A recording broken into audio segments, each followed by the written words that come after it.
تو نبی پاک فرماتے ہیں قرآن پڑھنے والے کہ یہی لوگ اللہ والے اور خواص میں شامل ہیں، خاص لوگوں میں شامل ہیں، اللہ والے ہیں جو قرآن پڑھنے والے ہیں۔ اب سوچو کہ ہم قرآن کتنا پڑھتے ہیں۔ اب چند سورتوں کی فضیلت بھی سن لو۔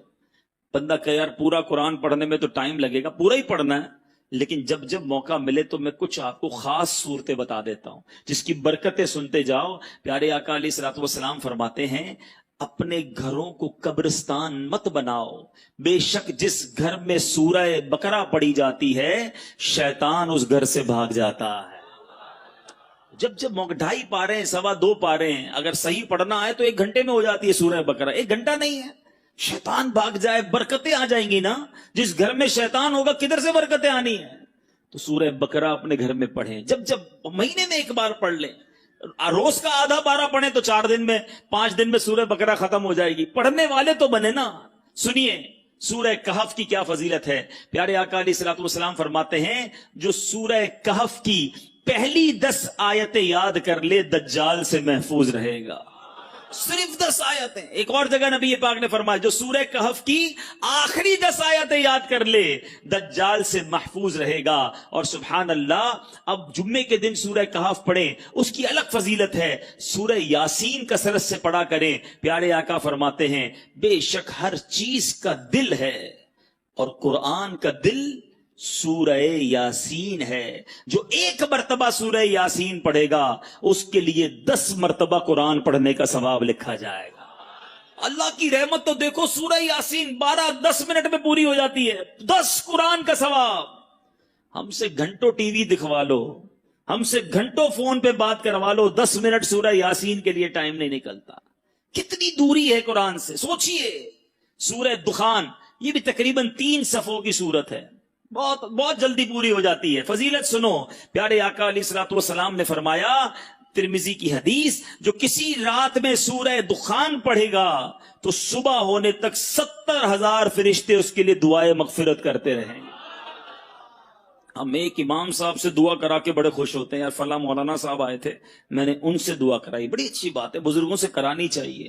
مگر اس بندے کی خوش قسمتی کے کیا کہنے کہ 70,000 فرشتے ساری رات اس کے لیے دعا کر رہے ہیں۔ پڑھ لیجئے سورہ دخان، کتنی دیر لگتی ہے سورہ دخان پڑھنے میں؟ سبحان اللہ۔ سورہ ملک یہ مدنی انعام بھی ہے، روزانہ رات کو جو سورہ ملک پڑھتے ہیں انہیں مبارک ہو۔ دعوت اسلامی کے مدرسۃ المدینہ بالغان میں بھی پڑھ کر سنائی جاتی ہے۔ نبی پاک علیہ الصلوۃ والسلام نے فرمایا بے شک قرآن میں 30 آیتوں پر مشتمل ایک سورت ہے جو اپنے قاری کے لیے شفاعت کرتی رہے گی یہاں تک کہ اس کی مغفرت کر دی جائے گی۔ یہ تبارک الذی بیدہ الملک ہے، 30 آیتوں والی سورت ہے، چند منٹ لگتے ہیں۔ اے میرے میٹھے اسلامی بھائیوں، میں نے مختصر وقت میں آپ کو کچھ قرآن پاک کے فضائل بیان کیے ہیں، کچھ اہمیت اجاگر کرنے کی کوشش کی ہے۔ سورہ اخلاص کتنی مختصر سورت ہے، اللہ کی رحمت دیکھو ہم پر کتنا برسنا چاہتی ہے۔ پیارے آقا علیہ الصلوۃ والسلام نے فرمایا، مسلم شریف کی حدیث ہے، آقا فرماتے تم میں سے کوئی شخص رات میں 1/3 قرآن کیوں نہیں پڑھتا، 1/3 قرآن کیوں نہیں پڑھتا؟ صحابہ کرام نے عرض کیا حضور کوئی شخص 1/3 قرآن، 1/3 قرآن رات میں کیسے پڑھ سکتا ہے؟ نبی پاک علیہ الصلوۃ والسلام نے فرمایا قل هو اللہ احد 1/3 قرآن کے برابر ہے۔ گویا کوئی 3 بار سورہ اخلاص پڑھ لے پورے قرآن کا ثواب عطا۔ اور کمال کا وظیفہ ہے، مگر ہم غلطی یہ کرتے ہیں کہ ہم اتنے مبارک وظیفے کو کثرت سے نہیں پڑھتے۔ آج بہت خوبصورت ایک روایت سنانے جا رہا ہوں۔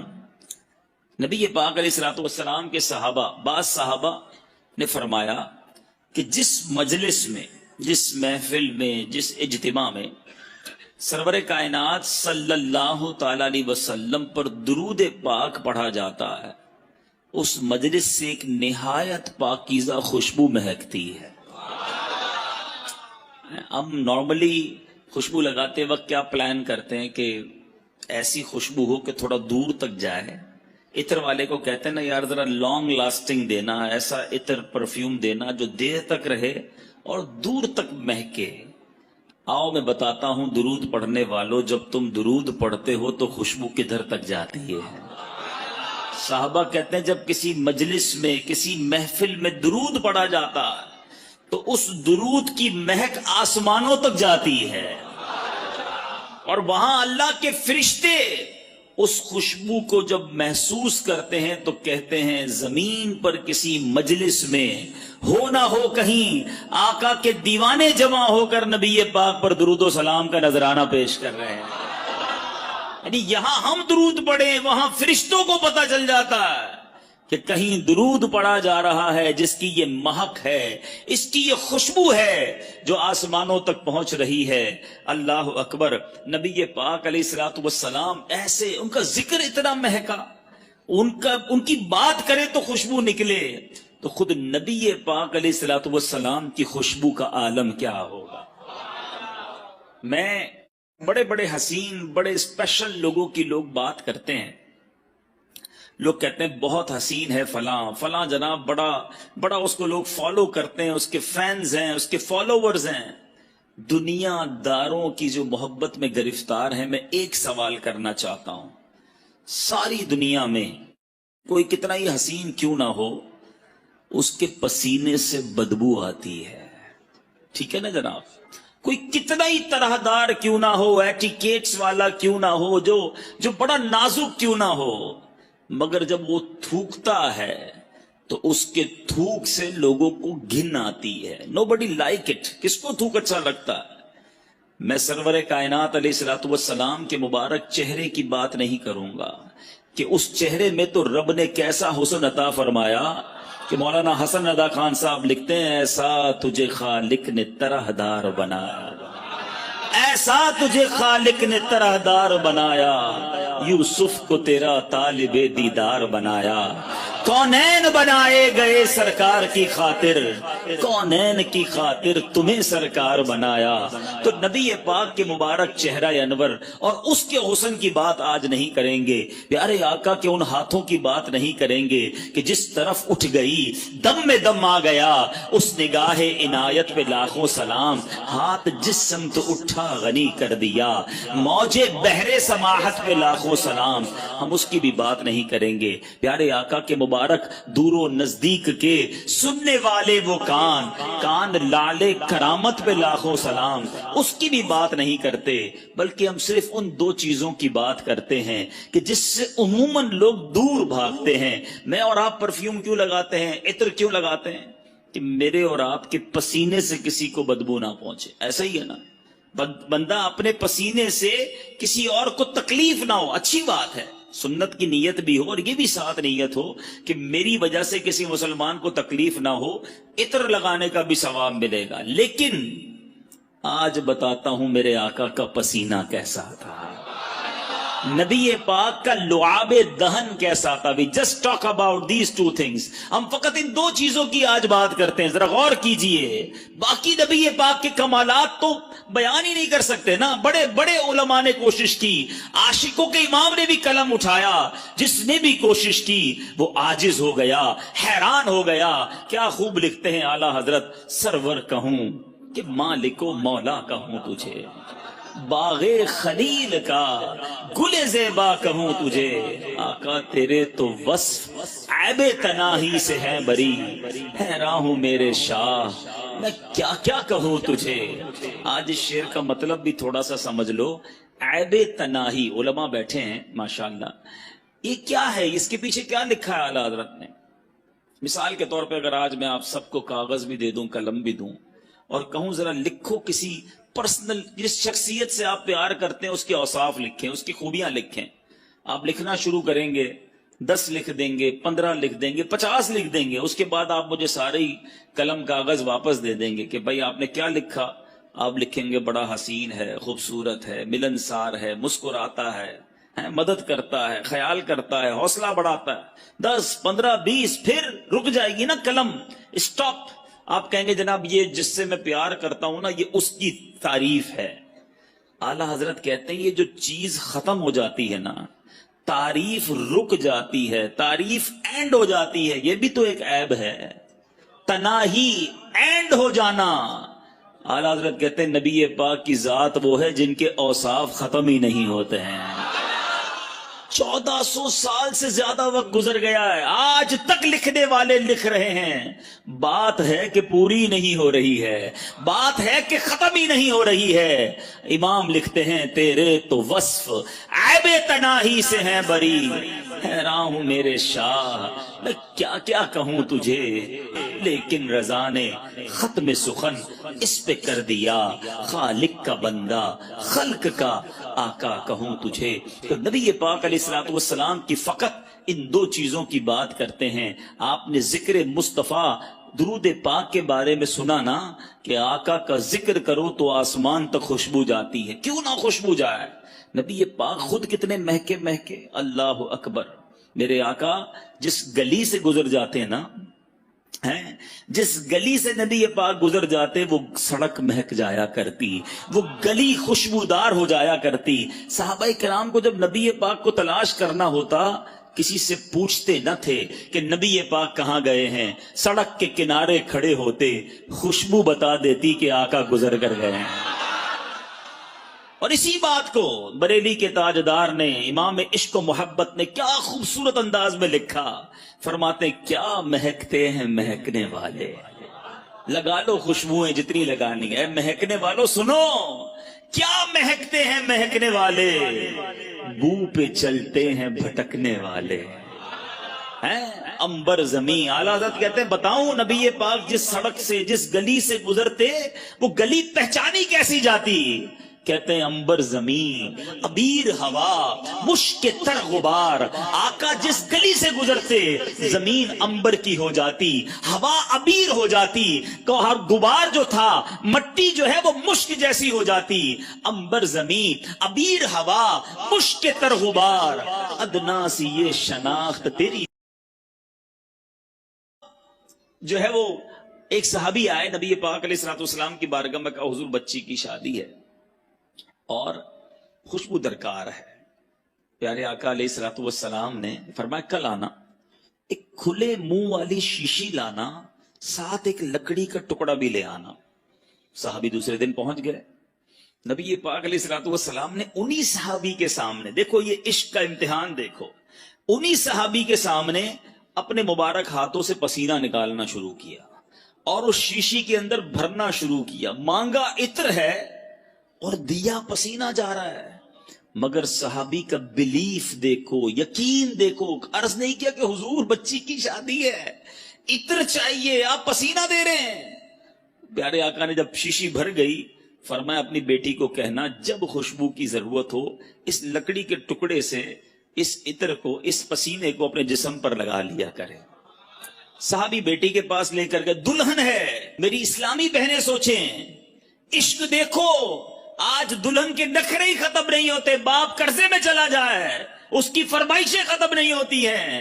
وہ بھی ایک دلہن تھی کہ باپ سے خوشبو مانگا تھا اور نبی پاک کا وہ پسینہ لے کر آئے۔ فرما بردار بیٹی نے کوئی اعتراض نہ کیا کہ بابا جان آج تو شادی کا دن ہے، خوشبو درکار ہے۔ اگر نبی پاک نے اپنا پسینہ بھیجا ہے تو یہی کمال ہوگا، یہی بہتر ہوگا۔ اس دلہن نے پسینہ لگانا شروع کیا۔ آج میں اور آپ عطر لگائیں دوسرے کمرے میں خوشبو نہیں جاتی۔ آؤ بتاؤں میرے آقا کے پسینے نے کیا کمال کیا۔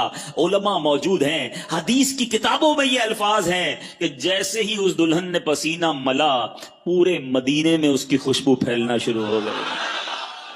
وہ جو گھر ہے جس گھر میں وہ دلہن رہتی تھی، وہ صحابی رہتے تھے، محلے کے اندر بیت المطیبین، خوشبوؤں والے گھر کے نام سے مشہور ہو گیا۔ اللہ اکبر، میرے آقا کا ایسا معجزہ ہو، اعلی حضرت کا قلم کیسے خاموش رہ سکتا ہے؟ عاشقوں کے امام لکھتے ہیں واللہ جو مل جائے میرے گل کا پسینہ، واللہ جو مل جائے میرے گل کا پسینہ، مانگے نہ کبھی عطر نہ پھر چاہے دلہن پھول۔ ارے آقا کا پسینہ مل جائے تو نہ دلہن کو پھول چاہیے نہ دلہن کو جناب عطر چاہیے۔ اب یہ تمام باتیں سنتے ہیں نا تو ایمان تازہ ہو جاتا ہے کہ کیا منظر ہوتا ہوگا۔ آقا جس گلی سے گزرتے ہوں گے صحابہ ہاتھ باندھے باندھے پیچھے چلتے ہوں گے، خوشبوئیں بھی سونگتے ہوں گے۔ 1400 سال پرانی بات ہے، مگر سچی بات بتاؤں آج بھی ہاں جو مدینے شریف گئے ہیں نا وہ میری بات مانیں گے۔ آج بھی اگر کوئی عاشق رسول مدینے چلا جائے، نبی پاک کے مبارک تھوک مبارک کی بات کریں، اللہ اکبر، پیارے آقا کی بارگاہ میں اہل مدینہ آتے، دور دور سے لوگ آتے، کہتے حضور ہمارے کنویں کا پانی کھارا ہے۔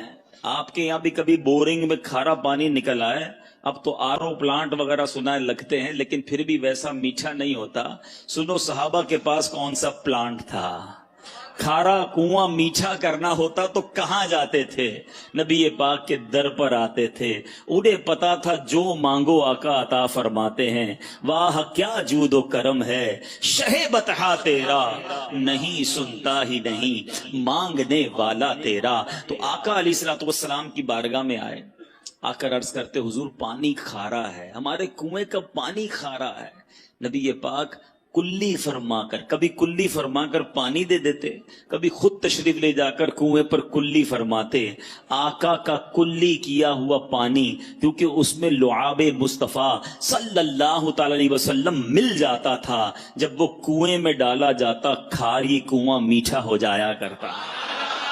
اعلیٰ حضرت لکھتے ہیں نا، جس سے خاری کنویں شیرائے جاں بنے، جس سے خاری کنویں شیرائے جاں بنے، اس زلال حلاوت پہ لاکھوں سلام۔ آقا کی زبان سے جو چیز ٹچ ہو جاتی، جو لعاب لگ جاتا۔ ایک صحابی، ان کا نام ہے حضرت عتبہ بن فرقد رضی اللہ تعالیٰ۔ آپ کی 4 بیویاں تھیں، 4 ازواج تھیں۔ آپ کی بیویاں، آپ کی ازواج سوچتی کہ حضرت عتبہ خوشبو کون سی لگاتے ہیں، وہ بڑی مہنگی مہنگی خوشبو لگاتی، مگر حضرت عتبہ کی خوشبو سے آگے نہ بڑھ پاتی۔ اور گھر میں بیوی زوجہ تو دیکھ لیتی ہے نا کہ عطر کون سا لگایا جا رہا ہے، کبھی عطر لگاتے بھی نہیں دیکھا۔ ایک بار ایک زوجہ نے آپ سے عرض کی حضور یہ بتائیں آپ خوشبو کون سی لگاتے ہیں؟ ہم ساری مل کر کوشش کرتی ہیں کہ آپ کی خوشبو کے برابر آ جائیں، مگر آپ کی خوشبو بڑی عرفہ و اعلیٰ ہے، آپ بتائیں تو صحیح کون سی خوشبو یوز کرتے ہیں؟ آپ نے فرمایا میں کوئی خوشبو نہیں لگاتا۔ میرا واقعہ بڑا عجیب ہے۔ فرماتے ہیں کہ ایک بار میرے جسم پر آبلے پڑ گئے، اسکن ڈیزیز ہو گئی نا، جسم پر جلد کی بیماری ہو جاتی، آبلے پڑ گئے۔ صحابہ کا کمال یہ، جتنی سیرت پڑھے نا آپ، صحابہ کرام کو جو پرابلم ہوتی تھی ڈاکٹر نہیں نظر آتا تھا، کسی جگہ ایمرجنسی وارڈ میں نہیں جاتے تھے، بلکہ حضرت قتادہ کی آنکھ نکل جاتی وہ بھی نبی پاک کے پاس ہی آتے۔ حضرت عتبہ بن فرقد کہتے ہیں میں پیارے آقا کے پاس چلا گیا کہ حضور جسم پر آبلے پڑ گئے۔ نبی پاک نے فرمایا کرتا اتارو۔ میں نے کرتا اتارا۔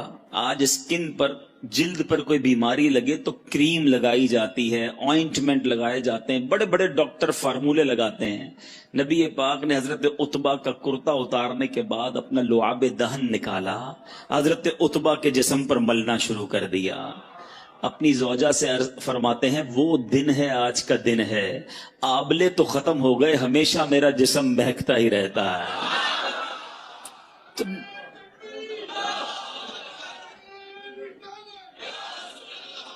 اب ذرا غور کیجئے، نبی پاک سے زیادہ اور کون ہے جس سے پیار کیا جائے؟ آؤ دنیا کے کسی حسین کو لے آؤ سامنے، دنیا کے کسی طرح دار کو لے آؤ، پسینے سے اس کے بو آنی ہے، تھوک اس کا گھن لاتا ہے۔ نبی پاک وہ ہیں جن کا پسینہ مشک سے زیادہ خوشبودار ہے۔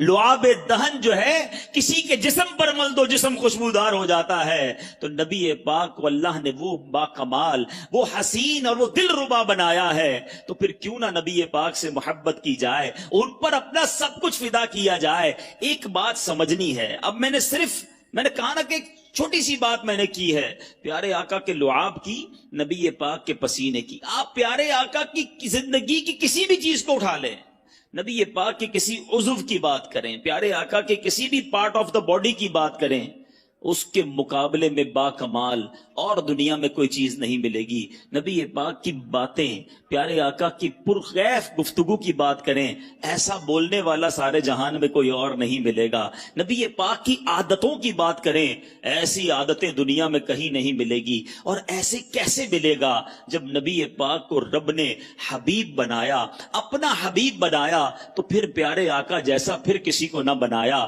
اور یہ بات میں نہیں کہتا، ایک بار پیارے پیارے آقا علیہ الصلوۃ والسلام نے خود جبریل امین سے ارشاد فرمائی. حدیث کا مضمون ہے, جبریل یہ تو بتاؤ, تم نے سارے نبیوں کو دیکھا ہے, سارے جہان کو دیکھا ہے, کیا تم نے ہم جیسا, مجھ جیسا کسی اور کو پایا ہے؟ جبریل امین کا جو جواب ہے نا, وہ میں اعلیٰ حضرت کے شعر کے ذریعے دینا چاہتا ہوں. اعلیٰ حضرت لکھتے ہیں, یہی بولے سدرا والے, سدرت المنتہا پہ رہتے ہیں نا جبریل امین, یہی بولے سدرا والے, چمنے جہاں کے تھالے. آقا ہم نے ساری دنیا کو دیکھا, ساری دنیا کو چھان ڈالا, یہی بولے سدرا والے, چمنے جہاں کے تھالے, سبھی میں نے چھان ڈالے, تیرے پائے کا نہ پایا, تجھے یک نے یک بنایا. آقا رب نے آپ جیسا کسی کو نہیں بنایا. اب آؤ بتاتا ہوں, جب جبریل امین نے نبی پاک جیسا کسی کو نہیں دیکھا نا, تو پھر نبی پاک سے اٹیچمنٹ کیسی ہو گئی, پیارے آقا سے محبت کیسی ہو گئی. سارے نبیوں کے پاس گئے ہیں, مگر تفاسیر کی کتابوں میں سبحان اللہ لکھا, حضرت آدم علیہ الصلوۃ والسلام کے پاس جبریل امین 12 مرتبہ حاضر ہوئے. کتنی بار؟ حضرت سیدنا ادریس علیہ الصلوۃ والسلام کے پاس 4 مرتبہ حاضر ہوئے. حضرت سیدنا نوح علیہ نبینا علیہ الصلوۃ والسلام کے پاس 50 مرتبہ حاضر ہوئے. حضرت سیدنا ابراہیم علیہ الصلوۃ والسلام کے پاس 42 ٹائمز 42 بار حاضر ہوئے. حضرت سیدنا موسیٰ کلیم اللہ علیہ نبینا علیہ الصلوۃ والسلام کے پاس 400 بار حاضر ہوئے. اور اب بتاتا ہوں, حضرت عیسیٰ علیہ الصلوۃ والسلام کے پاس جو روح اللہ ہیں 10 بار حاضر ہوئے. آپ جاننا چاہیں گے نبی پاک کے پاس کتنی بار حاضر ہوئے؟ اچھا پہلے تھوڑی سی کیلکولیشن کرتے ہیں, آج ناظم آباد والوں کا کچھ حساب بھی چیک کر لیتے ہیں. پیارے آقا علیہ الصلوۃ والسلام کی پہلی ملاقات جبریل امین سے جب ہوئی, اس وقت نبی پاک کی عمر مبارک کیا تھی؟ 40 سال. پہلی ملاقات پتہ ہے کہاں ہوئی تھی؟ غار حرا میں. پہلی وہی لے کر آئے نا, تو 40 سال کی عمر مبارک میں جبریل امین سے پہلی ملاقات ہوئی. دنیا میرے آقا نے کتنے سالوں کے لیے اختیار فرمائی؟ 63 سال. کتنے سالوں کے لیے؟ ظاہری پردہ فرما لیا. اس کے بعد 40 سال 63 سال, کتنے سال بچے؟ 23 سال. Very good. 23 ایئرز ملاقات کے رہے. 23 سال میں دن کتنے ہوتے ہیں؟ 360 دن ہوتے ہیں تقریباً ایک اسلامی سال میں. 10 سال میں کتنے دن ہو گئے؟ 3600 دن. ٹھیک ہے, کتنے دن ہو گئے؟ 3600. 20 سال میں کتنے ہو گئے؟ 7200. ٹھیک ہے, مزید 3 سال کے 1000 دن گن لیں تو 8200 8300 دن بنتے ہیں. 8300 اپروکسیمیٹلی 8280 بنتے ہیں. ٹھیک ہے, یہ بہت مزیدار بات ہے, یاد کر لو گے ایمان تازہ ہو جائے گا. 8280 دن ہیں میرے آقا کی ظاہری حیات کے پہلی ملاقات سے لے کر دنیا سے پردہ فرمانے تک. اور جو ماشاءاللہ سیرت پڑھتے ہیں انہیں پتا ہے کہ کئی دن اس میں ایسے گزرے کہ کئی دن تک جبریل امین حاضر نہیں ہوئے. بہت سارا گیپ بھی آیا. اگر 8280 دن بھی گن لینا تو جبریل امین کتنی بار آئے؟ علماء بتاتے ہیں 24,000 بار نبی پاک کی بارگاہ میں حاضری دی. کیوں؟ وجہ کیا تھی؟ بڑا معمہ ہے. کسی کے پاس 42 بار, کسی کے پاس 100 بار, کسی کے پاس 12 بار, 24,000 بار. ایوریج تو نکالو. 8,000 دن میں 24,000 بار کا مطلب یہ بنتا ہے کہ روزانہ 3 بار. اور کدھر سے آتے تھے؟ برابر گلی سے نہیں, سدرۃ المنتہا. ڈسٹنس کتنا ہے سدرۃ المنتہا کا؟ یہ بھی حدیث بتاتی ہے. احادیث میں یہ مضمون موجود ہے کہ زمین سے پہلے آسمان کا فاصلہ 500 سال, پہلے آسمان سے دوسرے آسمان کا فاصلہ 500 سال. گنتے چلے جائیں 3,500 سال لگیں گے 7ویں آسمان تک پہنچنے کے لیے. اور اس کے بعد سدرۃ المنتہا اس کے اوپر ہے. اتنا دور سے روزانہ یعنی اپروکسیمیٹلی روزانہ اوسطاً 3 سے زیادہ بار نبی پاک کے پاس آنا. وجہ کیا ہے؟ اتنا سفر کیوں کیا؟ اور انبیاء کے پاس تو تھوڑی بار گئے. بات یہ ہے ہمارے پاس جواب اگر ہمیں ڈھونڈنا ہوتا ہے تو کبھی اعلیٰ حضرت کی بارگاہ میں حاضری دیتے ہیں. آؤ آج برادر اعلیٰ حضرت سے پوچھتے ہیں. شہنشاہ سخن لکھتے ہیں, بے لکائے یار ان کو چین آ جاتا اگر. کہتے بات یہ ہے نبی پاک کو پہلی بار دیکھا, اس کے بعد چین ہی نہیں آتا تھا. آقا سے ملے بغیر قرار ہی نہیں آتا تھا، بے لکائے یار ان کو چین آ جاتا اگر بار بار آتے نہ یوں جبریل سدرہ چھوڑ کر، سدرۃ المنتہا چھوڑ کر بار بار اس لیے آنا ہے کہ نبی پاک کا جلوہ دیکھنا ہے۔ کیوں کہ ایسے یہی بولے سدرہ والے، چمنے جہاں کے تھالے